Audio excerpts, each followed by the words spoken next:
নলবাৰী চহৰখন আপোনালোকে দেখিছে, আগতে অন্ধকাৰত বুৰ গৈ আছিলে। অন্ধকাৰৰ ফলত বিভিন্ন ধৰণৰ মানে অপ্ৰীতিকৰ কাৰ্যকলাপ হৈ আছিলে, ড্ৰাগছ, মদ। এতিয়া সমগ্ৰ নলবাৰী টাউনখন একদম পোহৰৰ সৃষ্টি কৰিছে।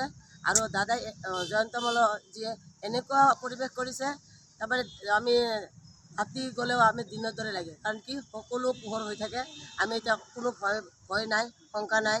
আৰু জয়ন্ত মল্লই যিখিনি কৰিছে মানে আমাৰ নলবাৰী জিলাৰ কাৰণে, মোৰ বয়স এতিয়া বৰ্তমান 50 বছৰ। এই 50 বছৰত মই দেখা নাছিলোঁ আমি কিমান বোকাময় কদৰ্যময় ৰাস্তাৰে খোজকাঢ়ি আছিলোঁ।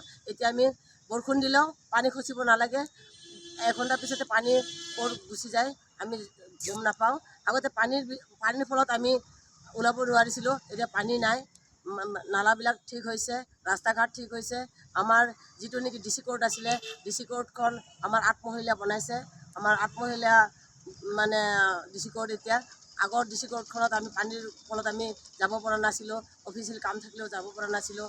আৰু এতিয়া আমি কোনো মানে বিপদ বিঘিনি নোহোৱাকৈ আমি DC কোৰ্টত যাব পাৰিম। আৰু আমাৰ এখন সভাৰ কক্ষৰ প্ৰয়োজন আছিল, যিটো কনভাৰ্চেশ্যন চেণ্টাৰ। আমি সেই কনভাৰ্চেশ্যন চেণ্টাৰো মানে জয়ন্তজীয়ে হেৰি কৰি দিছে, বনাই দিছে। আৰু কিমান কম, জয়ন্ত মল্লৰ উন্নয়নৰ কথা কৈ পেলাই আমি শেষ কৰিব নোৱাৰিম। আমাৰ যিবিলাক সৰু কাম, মানে সৰু কামতে মানে প্লাছ পইণ্ট হয়। জয়ন্ত মল্লই মানে কিছুমান বেমাৰীৰ কাগজ পাতি লৈ গ'লে তেখেতে অনায়াসে তেখেতক সহায় কৰে আৰু মেডিকেলত নিয়াৰ ব্যৱস্থাও কৰি দিয়ে। সেইখিনিৰ কাৰণে তেখেতক আমি সুদক্ষ মন্ত্ৰী হিচাপে তেখেতক আমি মানে মনোনয়ন পত্ৰ আজি দাখিল কৰিছোঁ।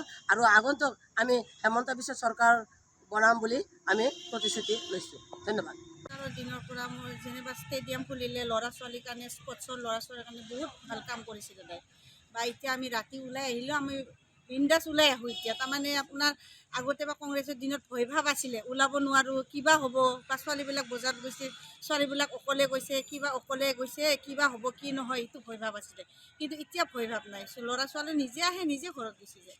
এতিয়া আঁচনিবিলাকতো ক'বই নালাগে, ল'ৰা ছোৱালী কলেজত গৈছে, কলেজতো ল'ৰা ছোৱালী পাইছে, স্কুলতো আপোনাৰ ফিজ দিব নালাগে আজিকালি, কলেজতো দিব নালাগে ফিজ।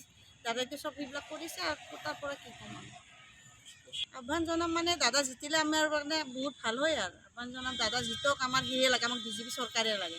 আমাক এতিয়া কংগ্ৰেছৰ নালাগে, কংগ্ৰেছক পেলাই দিয়ক, আমাক BJP চৰকাৰে লাগে। আমাৰ ল'ৰা ছোৱালীৰ কাৰণে, মোৰ ছোৱালীটো নতুনকৈ ভোটদান দিব, তেওঁ BJP চৰকাৰকে ভোটদান দিব। এই BJP চৰকাৰ আহিবৰ পৰা আমি নানা ধৰণৰ আঁচনি পাইছোঁ, আৰু সেই আঁচনি যি আমি দুখীয়াবিলাকে যি পাইছোঁ, আমি এটা কিমান সুবিধা পাইছোঁ, মানে আমাৰ বাচ্ছাগিলাই সুবিধা পাইছে। আৰু বিশেষকৈ মই এটা ধন্যবাদ দিব বিচাৰিছোঁ, মোৰ হাজবেণ্ডত কৰ্কট ৰোগত আক্ৰান্ত হৈ আছে, কিন্তু সেই ফালৰ পৰাও মই মানে জয়ন্তদাৰ ফালেদি মই বহুখিনি হেল্প পাইছোঁ। আৰু যেনেকৈ অৰুণোদয়, উদ্যমিতা আৰু এনেধৰণৰ আঁচনিবিলাকৰ ফালৰ পৰাই মই বহুখিনি মানে হেল্প পাইছোঁ। সেইকাৰণে এইবাৰ BJP চৰকাৰে জয়যুক্ত হ'ব বুলি ভাবিছোঁ, আৰু ময়ো BJP চৰকাৰকে ভোটদান কৰিম। হয় মইনো আৰু কি ক'ম, সকলোৱে জানে, চবৰে আপ্লুত। এই BJP চৰকাৰখন পাই পেলাই সকলোৱে সুখী।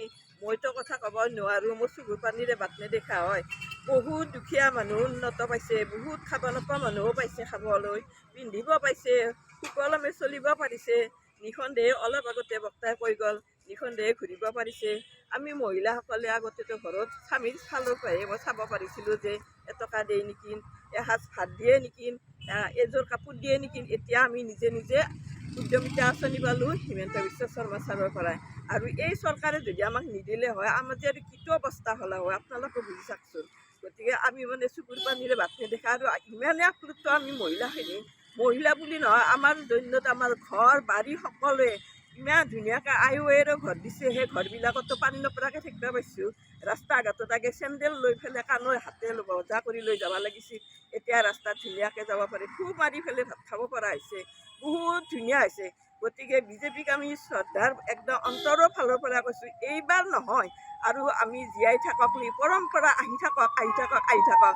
আৰু মূৰৰ চুলি ছিঙি আয়ু বঢ়াইছোঁ BJP চৰকাৰৰ।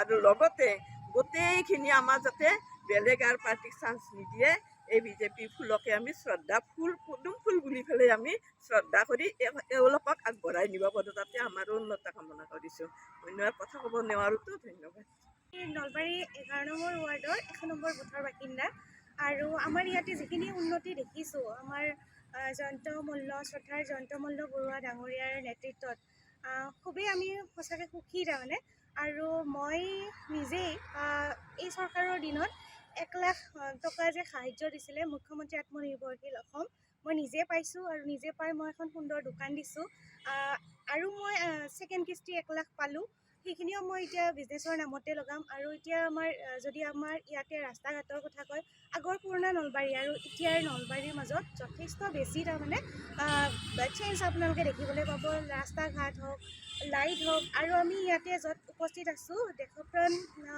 নগেন শৰ্মা ডাঙৰীয়াৰ এটা মানে খুব ধুনীয়া ইয়াতে হৈছে কি বুলি কয় টেম্পো ষ্টেণ্ড এনেকুৱা হৈছে আৰু এইখিনিতো আমাৰ মানে পিট পৰি থকা টাইপৰ আছিল আৰু কিন্তু এতিয়া যিখিনি উন্নতি সঁচাকৈ আমি আপ্লুত হৈছোঁ আৰু আগৰ পুৰণা কংগ্ৰেছৰ শাসনত সময়ত সঁচাকৈ ৰাস্তা ঘাট যিখিনি আছিল তাৰ একেবাৰে পৰিৱৰ্তন আৰু ছোৱালী হিচাপে ৰাতি ওলাব ভয় লাগিছিল আগতে কংগ্ৰেছৰ দিনত ৰাতি 6টা বা 5টা বজাতে আমি গধূলি ঘৰৰ ভিতৰত থাকিব লগা অৱস্থা হৈছিলে কিন্তু এতিয়া যদি আপুনি চাই ৰাতি 11টা 12টা বজাতো যদি ওলাব বিচাৰে কোনোবা ছোৱালী নিঃসন্দেহে ওলাব পাৰে কোনো ধৰণৰ টেনশ্যন নোহোৱাকৈ আৰু সঁচাকৈ এই বিজেপি চৰকাৰ আমাক এতিয়াতো লাগিবই আৰু যিমান বছৰলৈ আমি থাকোঁ আমি সদায় বিজেপি চৰকাৰ বিচাৰিম আৰু আমাৰ দাদা শ্ৰদ্ধাৰ জয়ন্ত মল্ল বৰুৱা ডাঙৰীয়াৰ নেতৃত্ব আমি বিচাৰিম আৰু আমাৰ সকলোৰে মৰমৰ শ্ৰদ্ধাৰ ডক্টৰ হিমন্ত বিশ্ব শৰ্মা মামা তেখেতৰ আমি